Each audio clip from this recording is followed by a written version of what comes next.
السلام علیکم کلاس، امید ہے کہ آپ سب خیریت سے ہوں گے۔ اللہ تعالیٰ آپ کو صحت اور ایمان کی بہترین حالتوں میں رکھے۔ آپ نے فرسٹ لیکچر سنا and hope fully you will understand it.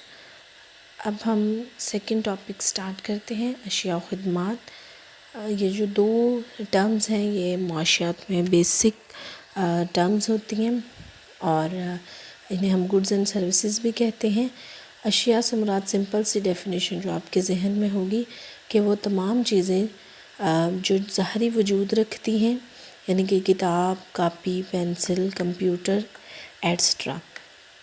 اور خدمات سے مراد وہ تمام ایسی چیزیں جو ہمیں زندگی گزارنے کے لیے ضروری ہوتی ہیں لیکن وہ وجود نہیں رکھتی، جیسے کہ ایک ڈاکٹر ہے، وہ چیک کرتا ہے اور اس کو فیس اس کی ہوتی ہے، تو وہ جو ایکچولی ہمیں چیک کرتا ہے تو وہ ہمیں مادی کوئی چیز ہمارے ہاتھ میں نہیں دیتا، وہ صرف ٹائم دیتا ہے، اپنی خدمات سر انجام دیتا ہے۔ اسی طرح سے وکیل ہے تو وہ ہمارے لیے کام کرتا ہے تو اپنی خدمات سر انجام دیتا ہے۔ اسی طرح سے انجینئر ہے اور ٹیچر ہے، ٹیچر اسٹوڈنٹ کو پڑھاتا ہے تو اسٹوڈنٹ کو فزیکلی کچھ نہیں دے رہا ہے، ایکچولی وہ نالج دے رہا ہے، تو یہ سروسز ہوتی ہیں۔ تو یہ ہمارے پاس اشیاء اور خدمات ہے۔ اشیاء کے لیے ہم کہتے ہیں وہ تمام مادی اشیاء، اور خدمات سے مراد تمام غیر مادی اشیاء ہوتی ہیں یا سرگرمیاں ہوتی ہیں۔ اب ہے اشیاء کی اقسام۔ اشیاء کی بہت ساری اقسام ہیں اور اس کو ہم کلاسیفائی کرتے ہیں: غیر معاشی اشیاء، معاشی اشیاء، اشیاء صارفین اور اشیاء سرمایہ، سرکاری و نجی اشیاء اور ضروریات، آسائشات اور تعیشات۔ سب سے پہلے غیر معاشی اشیاء، جیسے کہ ہم نے پڑھا تھا غیر معاشی احتیاجات، اسی طرح سے غیر معاشی اشیاء ہیں وہ تمام اشیاء جن کو حاصل کرنے کے لیے ہمیں کوئی قیمت ادا نہیں کرنی پڑتی، غیر معاشی اشیاء کہلاتی ہیں، جیسے کہ ہوا ہے، پانی ہے، روشنی ہے۔ تو ایسی چیزوں کو ہم معاشیات میں ڈسکس نہیں کرتے، کیونکہ معاشیات میں بیسکلی ہمارا مقصد یہ ہوتا ہے کہ ہم اپنے کم سے کم وسائل میں زیادہ سے زیادہ اپنی خواہشات کو کیسے پورا کر سکتے ہیں، زیادہ سے زیادہ کیسے اپنی ضروریات کو پورا کر سکتے ہیں۔ تو لہٰذا وہ تمام اشیاء جن کو حاصل کرنے کے لیے ہمیں اپنے وسائل کو خرچ نہ کرنا پڑے وہ غیر معاشی اشیاء کہلاتی ہیں۔ معاشی اشیاء یہ بھی معاشی احتیاجات کی طرح ہیں، وہ تمام اشیاء معاشی اشیاء کے زمرے میں آتی ہیں جن کو حاصل کرنے کے لیے ہمیں پے کرنا پڑتا ہے، ہمیں جد و جہد کرنی پڑتی ہے، روپیہ پیسہ خرچ کرنا پڑتا ہے۔ اور معاشی اشیاء کی طلب ان کی رسد کے مقابلے میں زیادہ ہوتی ہے۔ طلب اور رسد کچھ تو آپ کو اس کا آئیڈیا ہوگا، باقی ہم انشاءاللہ طلب اور رسد کے چیپٹر میں اس کو ڈیٹیل سے پڑھیں گے۔ اور معاشی اشیاء سے مراد وہ تمام اشیاء جو آپ لینا چاہتے ہیں لیکن اتنی ایزیلی اویلیبل نہیں ہوتی، اس کے لیے آپ کو کچھ نہ کچھ خرچ کرنا پڑتے ہیں۔ پھر اشیاء صرف اور اشیاء سرمایہ۔ صرف سے مراد ہوتا ہے خرچ کرنا، آپ نے اپنی عام زندگی میں یہ لفظ سنا ہوگا۔ صرف سے مراد خرچ کرنا اور سرمایہ سے مراد ایسی اشیاء جو ہمارے پاس موجود ہوتی ہیں اور ان سے ہم کچھ آگے ارن کرتے ہیں، وہ اشیاء سرمایہ ہوتی ہیں۔ نارملی آپ سرمایہ دیکھتے ہیں، ہمارے ہاں سرمایہ روپے پیسے کو کہا جاتا ہے، تو ایکچولی روپے پیسے کو جب ہم کہیں نہ کہیں انویسٹ کرتے ہیں، اس کی سرمایہ کاری کرتے ہیں، روپے کو کہیں لگاتے ہیں تو اس سے ہمیں ارننگ ملتی ہے۔ اشیاء صرف سے مراد ایسی اشیاء ہوتی ہیں جو براہ راست انسانی خواہشات کی تکمیل کرتی ہیں، جیسے کہ اگر آپ پڑھنا چاہتے ہیں تو کتاب ہے، جیسے کہ اگر آپ لکھنا چاہتے ہیں تو کاپی ہے، اسی طرح اگر آپ کھانا کھانا چاہتے ہیں تو روٹی ہے، اسی طرح سے اگر آپ پہننا چاہتے ہیں تو کپڑا ہے۔ تو وہ تمام اشیاء جو ہماری جو حاجات ہیں ان کی براہ راست تسکین کے لیے استعمال ہوتی ہیں، وہ ہمارے پاس اشیاء صرف ہوتی ہیں۔ اور اشیاء سرمایہ سے مراد ایسی اشیاء ہوتی ہیں جو براہ راست ہمارے استعمال میں نہیں آتی لیکن وہ ایسی اشیاء کو بنانے میں مدد دیتی ہیں جو ہمارے استعمال میں آتی ہیں۔ جیسے کہ اگر ہم فیکٹری کی بات کریں تو ایک فیکٹری ڈائریکٹلی کسی بھی عام انسان نے ایک فیکٹری کو کچھ نہیں کرنا، لیکن جو وہ فیکٹری اشیاء سرمایہ، جیسے کہ سپوز بیگ بنانے والی فیکٹری ہو گئی، جوتے بنانے والی فیکٹری ہوگی، کتابیں بنانے والی فیکٹری ہوگی، تو بظاہر فیکٹری ہمارے کام کی نہیں ہے لیکن وہ ہمیں ایسی چیزیں مہیا کرتی ہے جو براہ راست ہمارے استعمال میں آتی ہیں۔ اس کے علاوہ ایک اور کانسیپٹ بھی ہے کہ کچھ چیزیں ایک ہی وقت میں اشیاء صرف بھی ہو سکتی ہیں اور اشیاء سرمایہ بھی.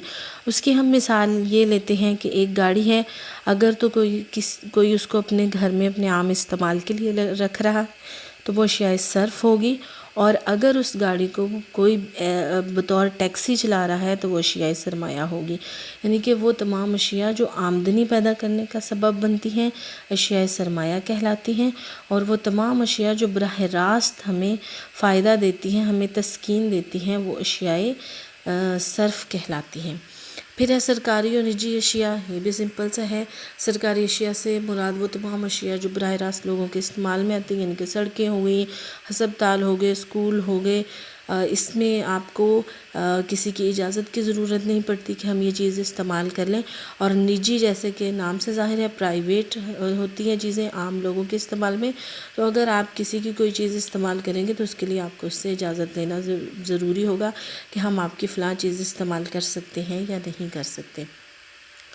پھر ہے ضروریات، آسائشات اور تعیشات. ضروریات سمپل سی چیزیں، وہ تمام چیزیں جو ہماری زندگی کی بقا کے لیے ضروری ہوتی ہیں اور ان کے بغیر زندگی گزارنا مشکل ہے، روٹی کپڑا اور مکان وغیرہ. اور اس آسائشات سے مراد ایسی اشیاء ہوتی ہیں جو ہماری زندگی کو بہتر بناتی ہیں اور آرام مہیا کرتی ہیں. جیسے کہ روٹی کپڑا مکان تو ہمیں چاہیے، لیکن اس میں ہمارے لیے تمام چیزیں جو ایزیلی ایکسیسیبل ہوتی ہیں، اور اسی طرح سے جیسے کار، پنکھا وغیرہ وہ آسائشات ہوتی ہیں. اور اس کے علاوہ تعیشات جو ہوتی ہیں، تعیشات یہ ہے کہ وہ تمام چیزیں جس سے انسان کی کارکردگی پہ فرق نہیں پڑتا. اگر آپ کو گرمی میں پنکھا مہیا کر دیا جائے تو اس سے یقیناً کارکردگی بہتر ہو جاتی ہے کسی بھی انسان کی. لیکن ایئر کنڈیشنر ہے، بس کی جگہ پہ کار ہے، تو وہ وہی کام آپ کے لیے کرتے ہیں، تو لہٰذا اس سے انسان کی کارکردگی میں اتنا اضافہ نہیں ہوتا. نیکسٹ ہمارے پاس کانسیپٹ ہے افادہ. افادہ لفظ فائدہ سے ڈرائیوڈ ہے، لیکن یہ تھوڑا سا مختلف ہے. افادہ سے مراد کسی شے یا خدمت کی وہ خوبی یا صلاحیت ہے جس سے کسی انسان کی کوئی خواہش پوری ہو. یعنی کہ جب آپ کوئی بھی چیز خریدتے ہیں، سپوز آپ ایک کتاب خرید رہے ہیں تو آپ اس کا افادہ مد نظر رکھتے ہیں. اگر آپ نے اگر ہم دیکھتے ہیں کہ ہم نے مقابلہ ہے، دو چیزیں ہیں ہمارے پاس، دو چیزیں خریدنی ہیں، تو آپ نے ان میں سے دو چیزوں کی ضرورت ہے، آپ ان میں سے ایک چیز خرید سکتے ہیں. تو آپ کیا کریں گے؟ آپ یہ دیکھیں گے کہ ان دونوں چیزوں میں سے زیادہ کام کی چیز میرے لیے کیا ہے.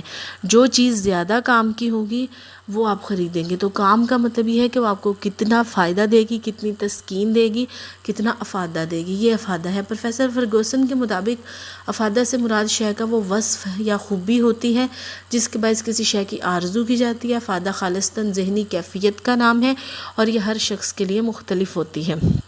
ذہنی کیفیت کا نام ہوتا ہے. اب اس کے لیے سمپل سی چیز ہے، آپ کے لیے ایک کتاب ہے، وہ اس کا فائدہ آپ کے لیے مختلف ہوگا. ان کے فائدہ آپ کو لگتا ہے کہ یہ کتاب مجھے بہت فائدہ دے گی، اور جو کوئی دوسرا پرسن ہے ہو سکتا ہے وہ کتاب اسے زیادہ فائدہ نہ دے. ایک کوئی سوٹ ہے، کوئی بیگ ہے، کوئی جوتے ہیں، ہو سکتا ہے اس کا فائدہ آپ کے نزدیک زیادہ نہ ہو، لیکن دوسرے جو انسان ہے اس کے نزدیک اس کا فائدہ زیادہ ہو. اب افادہ اور فائدہ مندی میں تھوڑا سا ڈفرینس ہے. فائدہ ہم کہتے ہیں کہ وہ تمام چیزیں جو ہمیں فائدہ دیتی ہیں، لیکن افادہ میں وہ جو ہے وہ فائدہ اور نقصان دونوں شامل ہوتے ہیں. جیسے کہ سگریٹ نوشی ہے، سگریٹ جو پیتے ہیں ان کے لیے اس میں افادہ ہے، ان کو جو تسکین ملتی ہے وہ افادہ کہلاتی ہے. افادہ کی خصوصیات یہ ہوتی ہے کہ انسانی خواہش پر انحصار ہوتا ہے، اور یہ کسی شے یا کا وصف یا خوبی نہیں جو ہر شخص کے لیے ایک جیسا ہو، بلکہ اس کا انحصار انسان کی خواہش پر ہوگا. جو چیز کو حاصل کرنے کی خواہش آپ کی زیادہ ہوگی اس کا فائدہ زیادہ ہوگا، اور جس چیز کو آپ کی حاصل کرنے کی خواہش کم ہوگی اس کا فائدہ آپ کے لیے کم ہوگا. پھر ہے استعمال پر انحصار. اگر کوئی چیز الٹرنیٹیولی یوز ہو سکتی ہے تو اس کا افادہ مختلف ہوگا. مثلاً جیسے شہر کے نزدیک ایک اگر بنجر زمین ہو تو وہ کھیتی باڑی کے لیے تو اس کا افادہ اتنا نہیں ہوگا، لیکن اس کے لیے یہ ہے کہ ہم رہائشی مکانات اس پہ تعمیر کر سکتے ہیں. تو اسی طرح عمارتی لکڑی کو تعمیر کی بجائے ایندھن کے طور پر بھی استعمال کیا جا سکتا ہے، اور اگر ایندھن کے طور پر استعمال کیا جائے تو ظاہری بات ہے اس کا افادہ کم ہو جائے گا. اور اسی طرح سے اگر کوئی زمین گاؤں کے قریب بنجر پڑی ہے، اس پہ کاشتکاری نہیں ہو سکتی، تو ڈیفینیٹلی اس کا افادہ بھی کم ہوگا. پھر علم پر انحصار ہے. اگر آپ کو پتہ ہے کہ یہ چیز کتنی فائدہ مند ہے، ایک کتاب ہے، اگر آپ کو پتہ ہے کہ وہ کتاب آپ کے لیے بہت زیادہ آپ کو فائدہ دے گی، آپ کو اس کے بارے میں پتہ ہے کہ اس کے اندر کیا ہے، اس سے ہمیں کیا کیا کچھ سیکھنے کو ملے گا، تو ڈیفینیٹلی اس کا فائدہ آپ کے نزدیک زیادہ ہوگا. اور اگر کوئی وہی کتاب جو ہے وہ کسی ردی والے کے پاس ہے، کوئی چیز بیچنے والے کے پاس ہے، وہ اس کو استعمال کرتا ہے، تو اس کے نزدیک اس کا فائدہ صرف ایک ردی کی کتاب کے کاپی کے برابر ہوگا. پھر شکل پر انحصار ہے. کسی بھی چیز کی شکل بدلنے سے اس کا فائدہ بدل جاتا ہے. اگر آپ کو کوئی ایک لکڑی دی جائے تو آپ کہیں گے یہ میری کسی کام کی نہیں ہے، لیکن اگر اسی لکڑی کو تراش خراش کر کے اس کی ایک بہترین شکل دے دی جائے، کوئی کرسی بنا دی جائے، کوئی میز بنا دیا جائے، تو ڈیفینیٹلی آپ کو لگے گا کہ یہ ہمیں فائدہ دے گی، تو اس کا فائدہ آپ کے نزدیک بڑھ جائے گا. وقت اور موسم پر انحصار ہے. وقت اور موسم کے بدلنے سے اشیاء کا فائدہ بدل جاتا ہے. جیسے کہ اگر آپ کو گرمیوں میں کہا جائے کہ آپ یہ کوٹ لے لیں، جیکٹ لے لیں، تو ڈیفینیٹلی آپ کہیں گے یہ میرے کسی کام کی نہیں ہے. اور اگر آپ کو سردیوں میں کہا جائے کہ ایئر کنڈیشن چلا لیں تو وہ آپ کے کسی کام کا نہیں ہوگا. لیکن اگر آپ کو سردیوں میں ہیٹر چلا دیا جائے یا جیکٹ دی جائے تو اس کا فائدہ آپ کے نزدیک زیادہ ہوگا.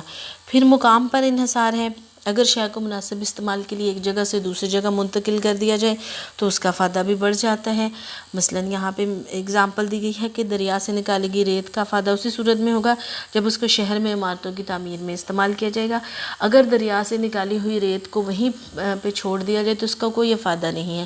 لیکن اگر اس کو شہر میں لے جایا جائے اور اس کو عمارتوں کی تعمیر میں استعمال کیا جائے تو پھر اس کا فائدہ بڑھ جائے گا.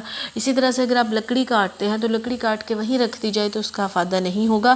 لیکن اگر آپ اس کو کسی ایسی جگہ پہ لے جائیں جہاں اس کی تراش خراش کی جائے اور اس سے مختلف چیزیں بنائی جائیں تو اس کا فائدہ زیادہ ہو جائے گا. پھر ملکیت پر انحصار ہے. کسی شے کا فائدہ ملکیت بدلنے سے بھی بدل جاتا ہے. جیسے کہ اگر ایک ڈکشنری ہے یا ایک کتاب ہے وہ کسی ان پڑھ کے پاس چلی جائے تو اس کو تو کوئی فائدہ نہیں، اس کو کوئی نو ہاؤ نہیں ہے، اس کے نزدیک تو یہ بس ردی ہے. لیکن اگر وہی کتاب کسی پڑھے لکھے انسان کے پاس ہو تو اس کے لیے اس بات کا فائدہ جو ہے وہ زیادہ ہوگا. آگے ہے کمیابی. ہم بات کرتے ہیں کہ تمام اشیاء جن کے لیے ہمیں جد و جہد کرنا پڑتی ہے تو اس کے لیے یہ جد و جہد کے لیے سب سے پہلی بات یہ ہوتی ہے کہ وہ چیز کمیاب ہوتی ہے. کم یاب سے مراد کم یاب یعنی کہ دستیاب، میسر ہونا. وہ چیز جس کی مانگ زیادہ ہو لیکن وہ چیز کم ہو وہ چیز کمیاب ہوتی ہے. جیسے کہ اس میں بتایا گیا ہے کہ اگر ہم بات کریں کہ ہمارے ملک میں جو چینی ہے وہ ہزاروں لاکھوں ٹن کے حساب سے بنتی ہے، لیکن پھر بھی چینی کی مانگ زیادہ ہے، چینی کی رسد کم ہے تو وہ کمیاب ہے. اسی طرح سے کوئی بھی چیز ہے جو خراب ہو چکی ہے، جیسے گندے انڈے کی مثال دی گئی ہے، گندے ٹماٹر وغیرہ، ایسی تمام چیزیں جن کی کوڑا کرکٹ وغیرہ، یہ ہمارے ملک میں چینی کی نسبت کم ہے، لیکن چونکہ اس کی مانگ نہیں ہے تو لہٰذا یہ ہمارے پاس کمیاب نہیں ہے. اب نیکسٹ ہم دیکھتے ہیں کہ معاشیات کی تعریف. معاشیات سے کیا مراد ہے؟ تو معاشیات سے مراد سب سے پہلے ایڈم سمتھ تھا، اس کو آدم سمتھ بھی کہتے ہیں. یہ کلاسیکی مکتب فکر کا بانی تھا اور اس نے 1776 میں معاشیات کے علم پر باقاعدہ کتاب لکھی تھی جس کا نام تھا اقوام کی دولت کی نوعیت اور وجوہات پر تحقیقاتی مقالہ. اس کو ہم یہ بھی لکھتے ہیں کہ دولت اقوام کی نوعیت. اور اس کے نزدیک اس کی جو آدم سمتھ نے تعریف کی تھی وہ یہ تھی کہ معاشیات دولت کا علم ہے جس میں پیدائش دولت، صرف دولت، تقسیم دولت اور تبادلہ دولت کا مطالعہ کیا جاتا ہے. آدم سمتھ وہ پہلا معیشت دان تھا جس نے یہ کہا تھا کہ معاشیات الگ سے ایک سبجیکٹ ہے، اس کو ایک سبجیکٹ کے طور پر پڑھا جائے اور اسی طرح سے اسی نے ہی یہ بتایا تھا کہ ایکچولی اس میں ہم کیا کرتے ہیں. اس نے کہا تھا کہ اس میں ہم دیکھتے ہیں، یہ دولت کا علم جو ہمیں بتاتا ہے کہ ہم نے دولت کیسے پیدا کرنی ہے، یعنی کہ پیسہ کیسے کمانا ہے، پھر صرف دولت، پھر جو ہم نے پیسہ کمایا اس کو خرچ کیسے کرنا ہے، تقسیم دولت، یعنی کہ ہم نے دولت کو کیسے تقسیم کرنا ہے، یہ آن دا ہول سوسائٹی میں جب دولت پیدا ہو رہی ہے تو کیسے، یعنی کہ ہم نے اس کی تنخواہیں کس طبقے کو کیسے دینا ہے، کس حساب سے ہم نے دینا ہے، اور تبادلہ دولت، یعنی کہ دولت کو ایک جگہ سے دوسری جگہ، ایک سیکٹر سے دوسری جگہ، دوسرے سیکٹر میں منتقل کیسے کیا جائے گا. تو اب کلاسیکی مکتب فکر کے حامی David Ricardo, NW senior, JS مل اور مالتھس نے بھی معاشیات کو دولت کا علم قرار دیتے ہوئے آدم اسمتھ کے مکتب فکر کو جلا بخشی اور دولت ہی کو تمام معاشی مسائل کے حل کا مرہون منت گردانا. اب NW سینئر نے بھی یہی کہا کہ معاشیات میں دولت کی نوعیت، کہ دولت کس طرح سے کن کن ذرائع سے حاصل کی جا سکتی ہے، اس کی پیدائش اور اس کی تقسیم کا مطالعہ کیا جاتا ہے. JS مل نے کہا کہ معاشیات دولت کی نوعیت اور پیدائش دولت کے قوانین کا مطالعہ کرتا ہے، یعنی کہ لفظوں کا ہیر پھیر ہے، بات وہی ہے. تو سب سے پہلے آدم اسمتھ تھا جو سب سے پہلا دور ہے. جیسے کہ اب اگر بات کریں تو جب ہم پرانی چیزوں کی بات کرتے ہیں، کسی بھی پرانے فن کی بات کرتے ہیں تو ہم کہتے ہیں کلاسیکل. تو اسی طرح سے آدم اسمتھ کا جو ٹائم پیریڈ تھا اس کو ہم کلاسیکل اسکول آف تھاٹ، یعنی کہ کلاسیکی مکتب فکر کہتے ہیں. تو وہ تمام لوگ جنہوں نے کہا تھا کہ ہاں آدم اسمتھ نے بالکل ٹھیک کہا ہے، اس کو ہم کلاسیکی مکتب فکر کے پیروکار کہتے ہیں.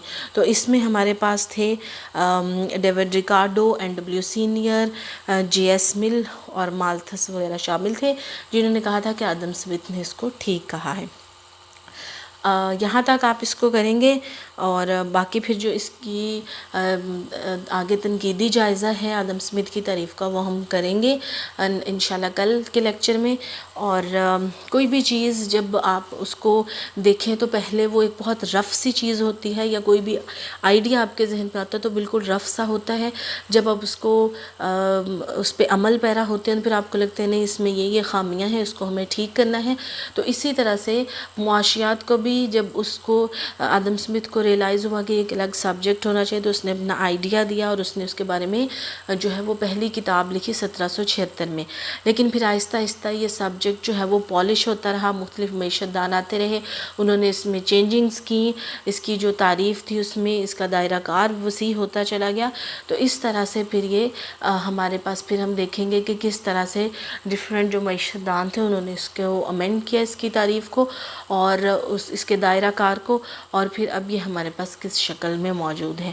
تو انشاءاللہ یہ باقی جو ہیں وہ ہم نیکسٹ کریں گے.